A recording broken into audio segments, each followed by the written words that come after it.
It was early, too early for most people, but not for Morris Lattimore.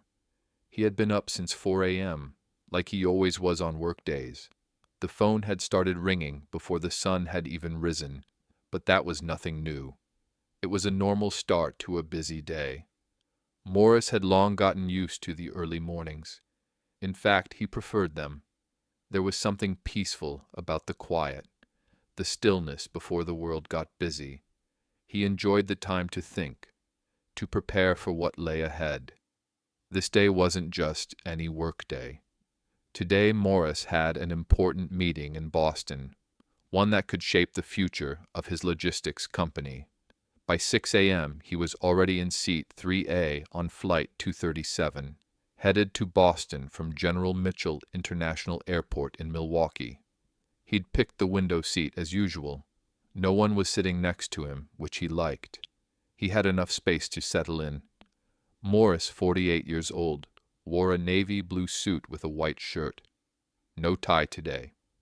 His collar was open and his tablet sat in front of him, displaying performance reports.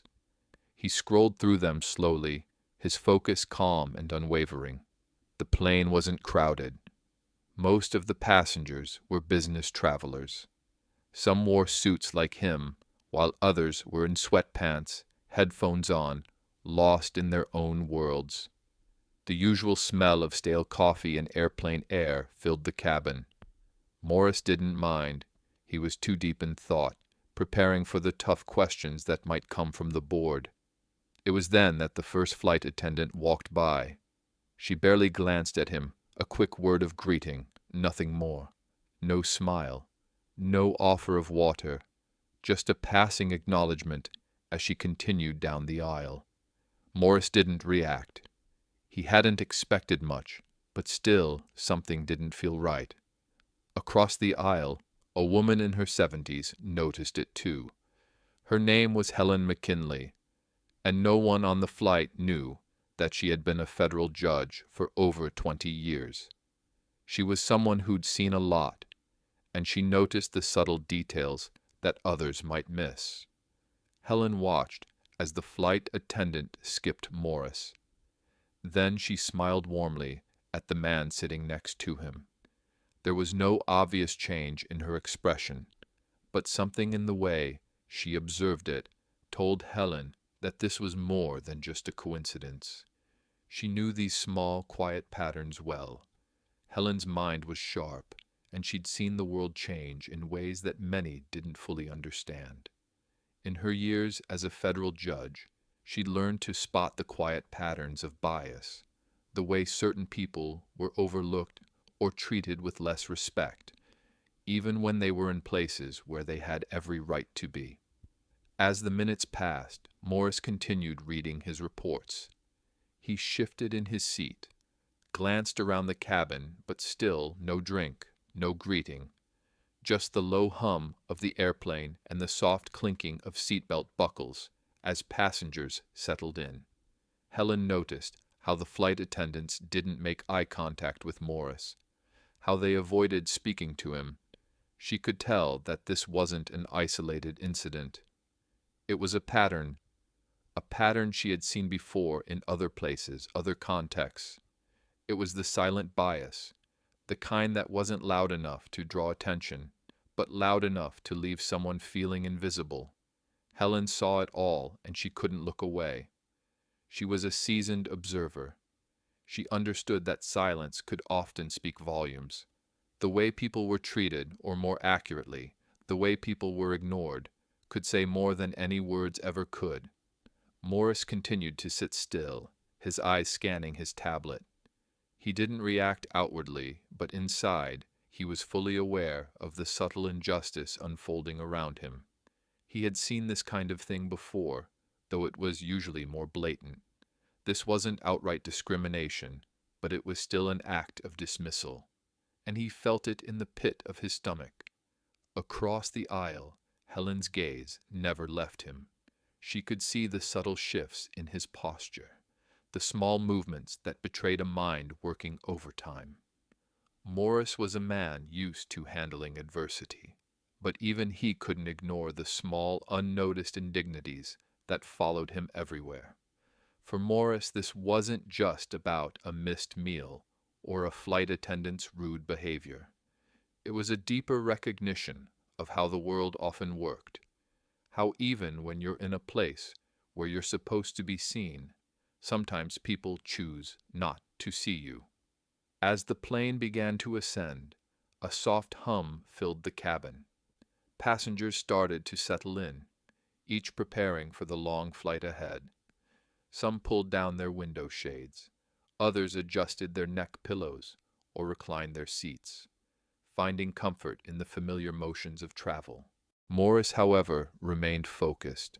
His mind drifted briefly, but it was not to the luxury of first-class seating or the distant views of the runway beneath him. His thoughts were elsewhere, on his company, on the meeting awaiting him in Boston, and on his daughter's art show next week. He had promised he would be there this time. No matter what, he wouldn't miss it again. But the moment his mind drifted, he was brought back to the present. A second flight attendant came by, a young man in his 20s, walking briskly down the aisle, handing out menus for breakfast. His movements were quick, practiced. He stopped at every seat, offering a choice of the mushroom omelet or the croissant with smoked salmon. But when he reached Morris, he didn't stop.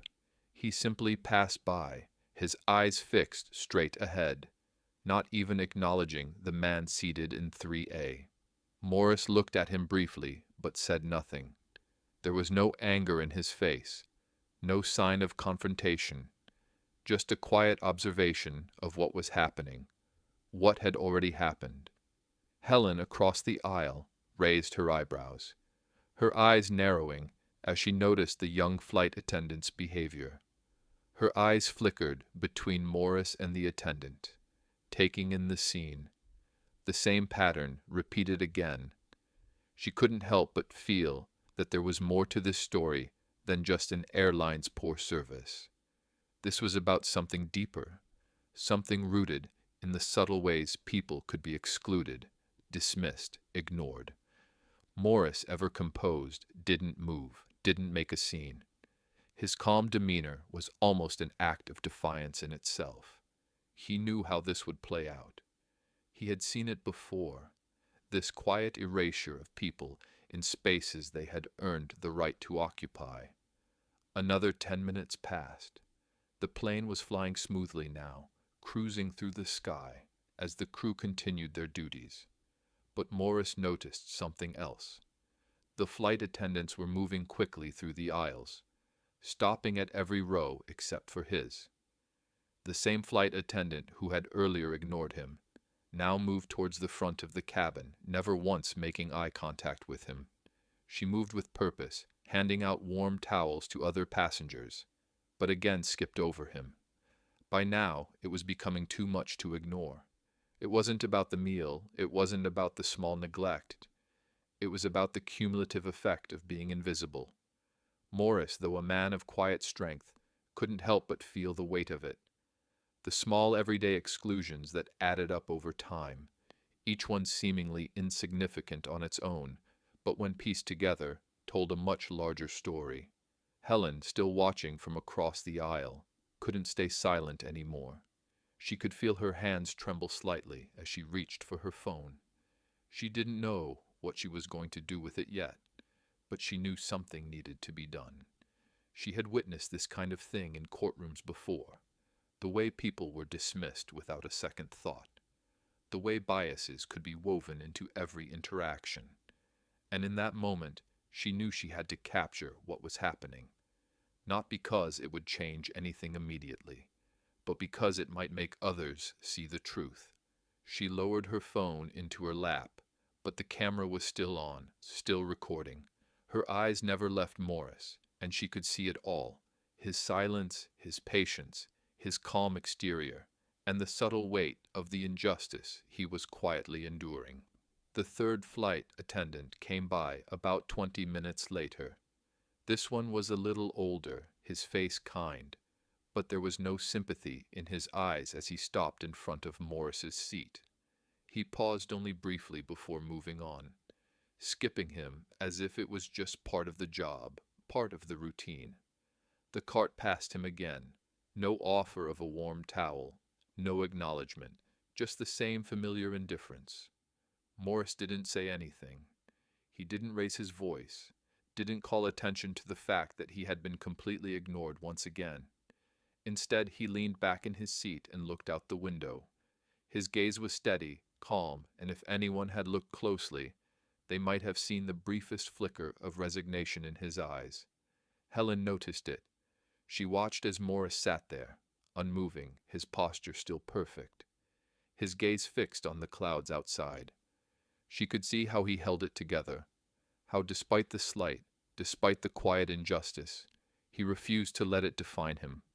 And in that moment, Helen knew that this wasn't just about being ignored on a plane. It was about the silent, everyday biases that shaped the way people moved through the world.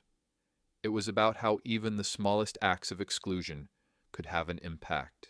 The hours passed, and eventually, breakfast was served. Helen's phone was still on her lap, recording everything.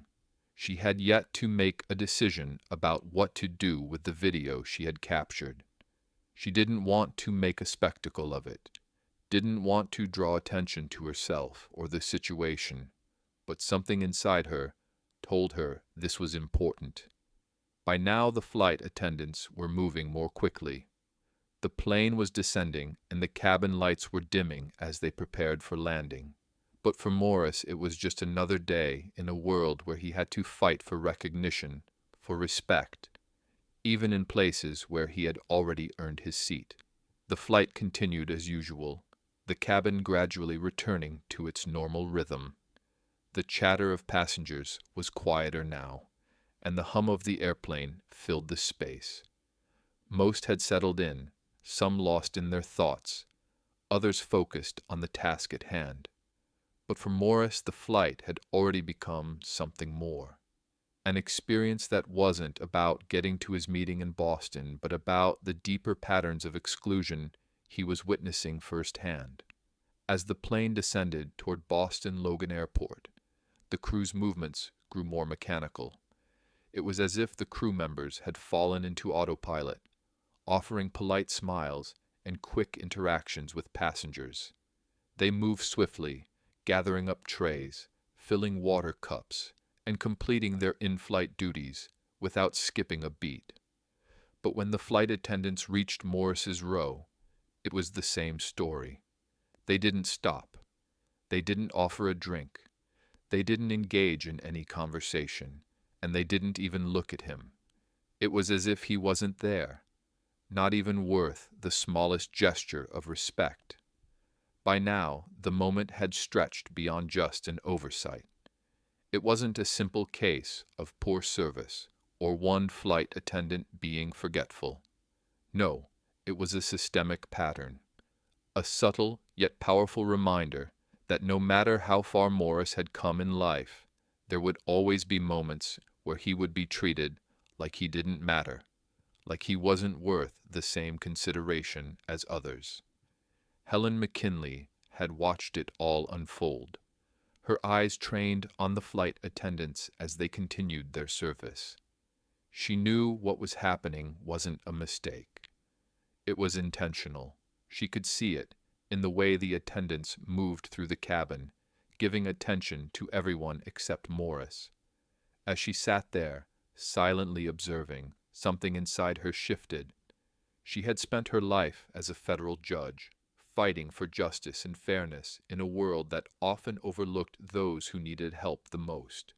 She had seen bias in its many forms, sometimes overt, sometimes subtle. But what she was witnessing now wasn't something that could be ignored. She didn't know why this moment felt so important, but she felt compelled to act. She reached for her phone, the one that had been recording everything, and began to trim the footage. She wasn't sure what she was going to do with it, but she knew she had to hold on to it. Because even if no one believed Morris in the moment, Even if they dismissed his experience, she had proof. She had witnessed it. And she wasn't going to pretend she hadn't seen what was happening. Morris remained calm, his posture impeccable as always. But there was a quiet weight in his eyes, a weight that Helen could see, even if no one else in the cabin noticed. He wasn't angry, not outwardly, but he was fully aware of the injustice unfolding around him. He had seen it before, but this time it was different. This time it was on display for the world to see. The flight landed in Boston, and the tension in the cabin began to lift. People stretched, packed up their things, and began to move toward the exit. But Morris stayed seated, his briefcase resting beside him, his eyes straight ahead. He wasn't in a hurry. He wasn't rushing to leave the moment behind. He was just waiting, waiting for the door to open, waiting for the moment to be over. Helen McKinley, too, stood up. She wasn't in a rush either, but she couldn't leave the plane without doing something. As she made her way toward the exit, she turned to look at Morris one last time. He didn't see her, but she knew that she had to take this moment with her. She had to make sure that it didn't go unnoticed. As the passengers filed out of the plane, most of them were too preoccupied with their own schedules to notice the subtle injustice that had occurred. They were all too eager to move on to their next destinations, to return to their daily routines. But for Morris, the journey had just begun. He wasn't just headed to a business meeting in Boston. He was carrying something much heavier with him now, a truth that had been quietly ignored for far too long. By the time Morris arrived at his hotel in Boston, the video was already making its way across the internet. It had been uploaded by Helen, who had edited the footage to highlight the exact moment when Morris asked why he had been skipped. The video didn't need any commentary. It spoke for itself. Within hours, the video had gone viral. Social media exploded with outrage, with people all over the world watching in disbelief as the flight attendants ignored Morris, treating him as if he didn't belong in the space he had earned. The hashtag #first-class bias trended on Twitter, and news outlets quickly picked up the story.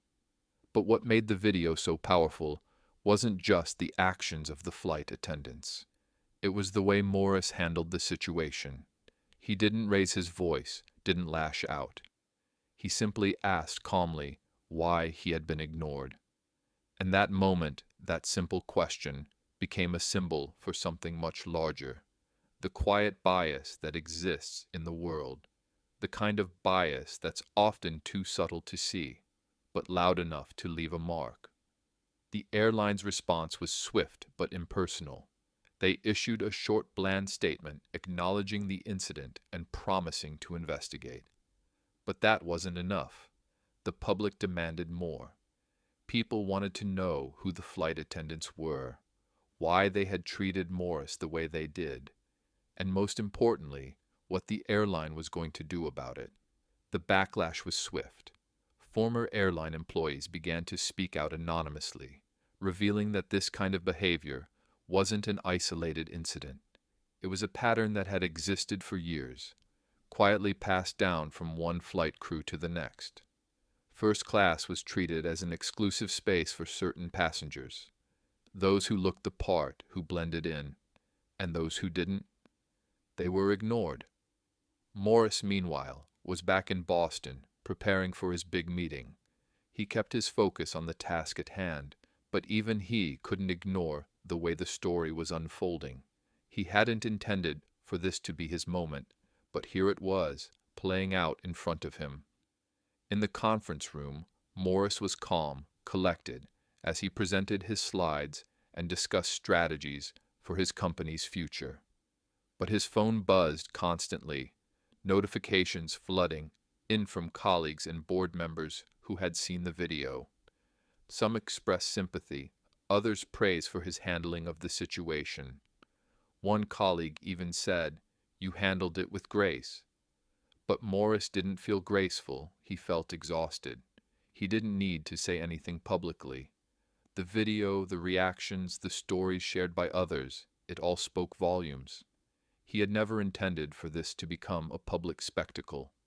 But now the world was paying attention to something that had been brushed aside for so long.